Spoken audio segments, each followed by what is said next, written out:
Pemirsa, untuk membahas soal kesiapan sekaligus dampak ibu kota baru bagi Indonesia. Sudah hadir bersama saya di studio Gubernur Kalimantan Timur Isran Nur dan pengamat tata kota Yayat Supriyatna. Selamat malam Pak Gubernur, Pak Isran dan juga Kang Yayat. Selamat malam. Pak Gubernur, tadi Anda menyatakan bahwa masyarakat di Kaltim dan juga elemen lainnya sudah siap Kalimantan Timur sebagai ibu kota. Bagaimana sebetulnya rincian kesiapan ini, Pak? Ya, kalau dirinci sih tidak siap, tapi sebagai modal dasar kesiapan itu adalah kebahagiaan mereka, kesenangan mereka, kesukaan mereka. Dan itu ada sebagai modal dasar untuk menyiapkan diri. Tapi kalau mereka tidak suka, tidak bahagia, itu agak menyulitkan. Tapi saya kira dengan kebahagiaan seperti itu sudah sebuah kekuatan moral yang saya kira apa yang Anda lakukan untuk mengetahui bahwa masyarakat ini, mayoritas masyarakat bahagia dan menerima Kaltim dijadikan sebagai ibu kota baru? Ya, pada tanggal 16 Agustus yang lalu, kan ada informasi mau diumumkan sudah itu lokasinya. Itu di berbagai kawasan ya yang mewakili komunitas dan masyarakat Kalimantan Timur itu sudah bikin spanduk. Berterima kasih kepada Bapak Presiden bahwa Kalimantan Timur ditunjuk sebagai lokasi ibu kota negara. Ternyata Bapak Presiden mengumumkan di Kalimantan, sampai nggak jadi dibuka itu spanduk. Nah, artinya mereka sudah sangat sangat berharapkan sekali bahwa ibu kota itu, karena pengaruhnya saya kira besar sekali, terutama pengaruh positif ya, walaupun ada pengaruh-pengaruh negatifnya. Seperti apa Pak pengaruh yang sudah dipetakan oleh Anda? Ya, kalau pengaruh itu pasti akan berdampak dengan semangat ya. Tapi tidak semangat untuk penguasaan lahan, karena itu lahan negara atau lahan pemerintah. Jadi mereka akan sia-sia kalau mau mencoba menguasai lahan. Tapi kalau dampak-dampak lainnya itu adalah bagaimana mereka mempersiapkan diri, beradaptasi kepada kondisi di mana kondisi itu memang mereka harus manfaatkan.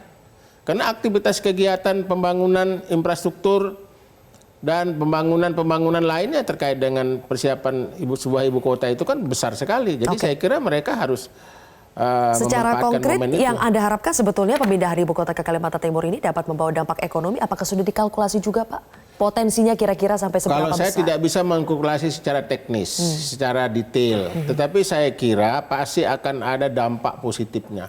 Dan dampak positif itu bukan hanya untuk kepentingan Kalimantan Timur sendiri, tapi di seluruh masyarakat yang ada di Pulau Kalimantan akan mendapatkan manfaat itu. Terutama soal bagaimana mengurangi kesenjangan sosial antara yang di Pulau Jawa dengan yang di luar Pulau Jawa. Benar. Baik, nanti kita akan lanjutkan Pak ketika Anda sudah menyinggung soal bagaimana tanah di sana, nanti saya akan tanyakan kepada Anda, tapi sebelum itu Kang Yayat, sudah diputuskan dua kabupaten, ada Kabupaten Penajam Pasir Utara dan Kutai Kartanegara sebagai ibu kota baru.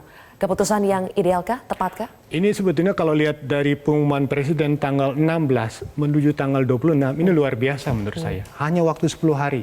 Kelihatannya betul Presiden menunggu dua kajian untuk memutuskan. Ini isunya kan sudah melebar di masyarakat, antara yang pro dan kontra. Ini tidak boleh diambangkan terlalu lama. Dengan keputusan ini berarti pemerintah sudah cepat harus bergerak. Tadi dikatakan di lapangan, masyarakat sudah Karena kalau terlalu lama digantung, akan seperti itu akan muncul kemana-mana. Pro kontranya makin melebar, antara persoalan di masyarakat yang di daerah juga mengatakan, ini mohon maaf ya, mungkin di area yang ditetapkan itu bukan tanah kosong lagi, mungkin ada sebagian yang digarap, dimanfaatkan masyarakat. Itu harus dilakukan sosialisasi supaya dijelaskan. Khususnya untuk yang 3.000 atau 4.000 hektar pertama itu mudah-mudahan sudah clear, tidak ada masalah. Karena ini menarik ya, dengan adanya pencadangan tanah yang sudah siap, matang, itu akan mempercepat pembangunan infrastruktur. Kita belajar dari Jakarta betapa lamanya pembangunan infrastruktur karena persoalan pembebasan tanah. Tapi dengan adanya tanah yang sudah siap, ini lebih bagus. Nah, yang kedua yang menarik ya, ini pemerintah harus berpacu dengan waktu. Kalau pemerintah target 2024. Pertama rencana 1 tahun ini betul mampu tidak menyelesaikan master plan. Harus ada paralel dengan kegiatan di lapangan. Karena pekerjaan cukup besar ya. Dia ada master plan-nya, kemudian ada urban design-nya. Dan juga tidak kalah pentingnya, bagaimana rencana pemerintah pusat bersinergi dengan rencana pemerintah daerah. Nanti menentukan trase jalan. Oh, ini jalan nasional, ini provinsi, ini kabupaten. Airnya bagaimana, sebagainya. Maka harus ada keterpaduan sesudah pengumuman ini. Baik di daerah maupun di pusat. Baik. Kang Yayat, tadi Anda katakan bahwa kita ini punya waktu targetnya kan 1 tahun. master plan akan dibuat, tetapi RUU juga harus disahkan terlebih dahulu kan. Jadi ada persoalan itu yang harus disiapkan dan juga ada persoalan tanah. Apakah betul 180.000 hektar itu semuanya dikuasai negara atau seperti apa? Kita akan bahas lebih lanjut lagi. Kami harus jeda terlebih dahulu pemirsa. Langsung kembali sesaat lagi.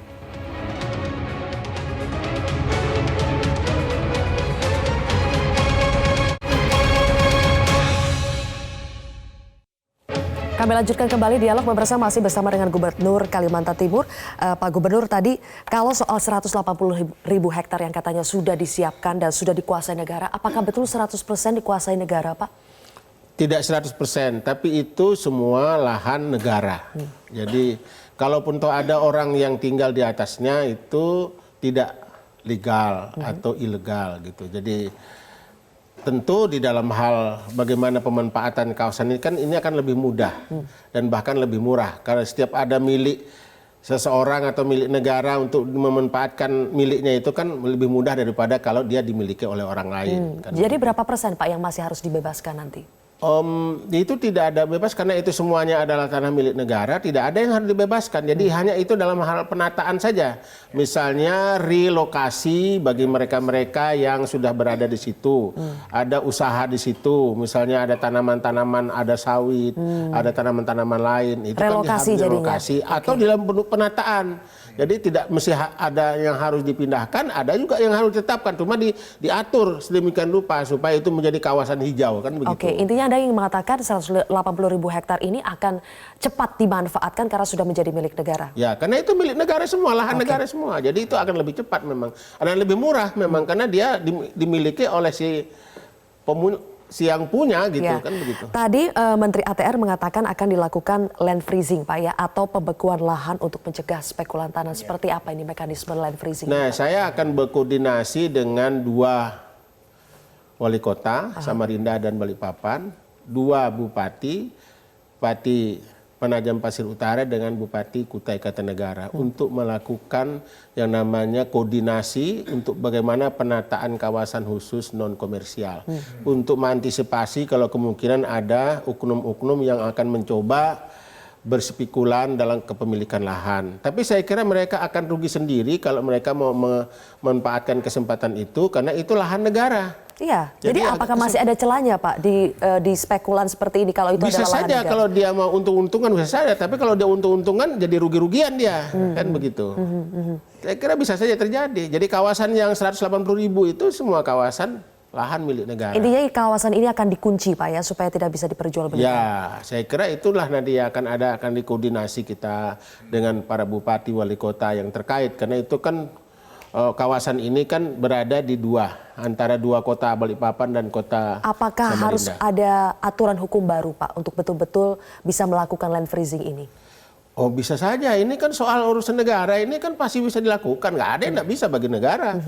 Anda usah bagi negara, bagi daerah juga bisa. Misalnya gubernur akan mengeluarkan sebuah peraturan gubernur mendahului perda. Kalau ini misalnya di dalam persiapan rancangan undang-undang ini belum terselesaikan. Bisa kita dahului dulu. Ya, ini kan harus cepat Pak ya karena sudah diumumkan takutnya kan harus bermain cepat. spekulan tanah itu. Siap. Baik, Kang Yayat, ketika proses ada target 1 tahun untuk menyelesaikan master plan, sementara itu RUU juga masih dipersiapkan. Itu bagaimana nanti? Keduanya apakah bisa berjalan beriringan? Ya, pertama gini, apakah Presiden memandatkan ke Bappenas atau Kementerian Teknis atau Kementerian Hukum sudah membuat naskah akademis belum? Kalau proses 2 tahun terakhir ini perencanaan makronya berbarengan dengan perencanaan naskah akademis rancangan undang-undang ibu kota negara, itu mungkin bisa paralel. Karena ini kan bisa saling melengkapi. Yang penting tadi Presiden sudah menyurati ke DPR.